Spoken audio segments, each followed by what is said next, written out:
সবাইকে রাধে রাধে। বৃন্দাবন পরিক্রমার আরেকটি ভিডিওতে আপনাদের সবাইকে স্বাগত। মহাবন থেকে গোকুলে যাওয়ার পথে রমণরতি স্থান খুব দর্শনীয়। রমণরীতিতে প্রবেশ পথের বিপরীত দিকে রয়েছে খুব সুন্দর একটা হরিণ পার্ক, যেখানে অসংখ্য হরিণ রয়েছে, যেখানে শ্রদ্ধালু ভক্তবৃন্দগণ হরিণদেরকে খাওয়ান দিচ্ছে।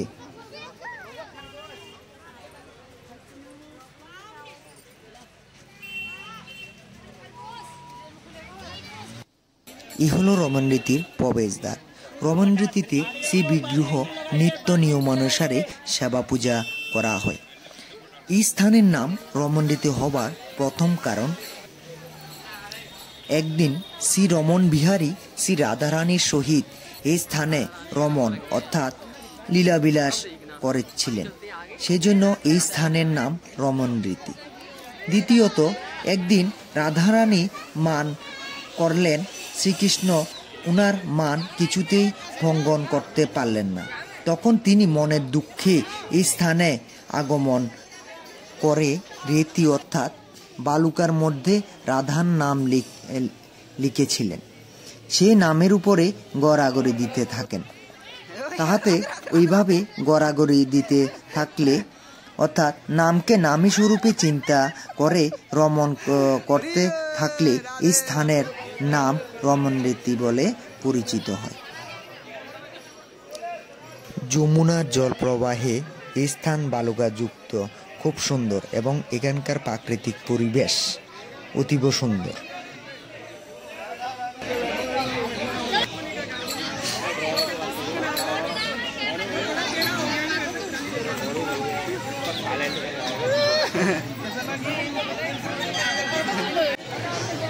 রাধে রাধে।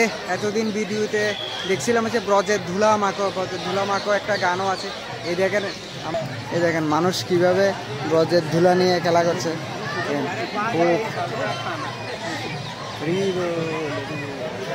আমাদের বাবাকে ব্রজের ধুলা দিচ্ছি, ব্রজের ধুলা,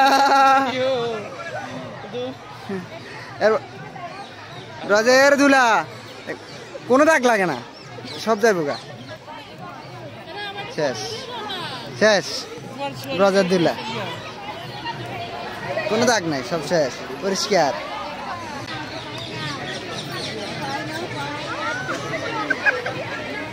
আমার পরম প্রিয় গুরুদেব বাবাকে আমরা সবাই মিলে রমণরীতির রীতি দিচ্ছি।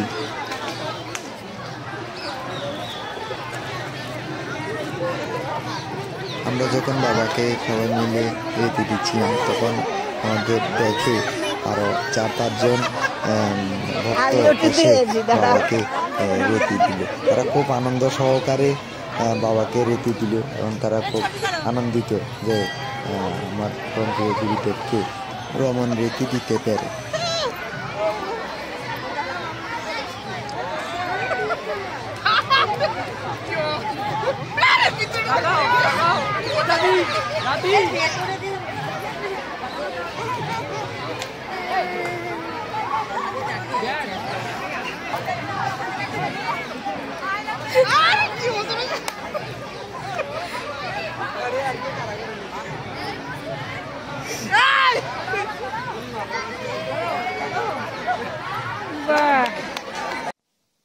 এই স্থানে ভগবান শ্রীকৃষ্ণ রাসলীলা করেছেন এবং এই স্থানে আসতে পারে আমি নিজেকে ভাগ্যবান মনে করছি।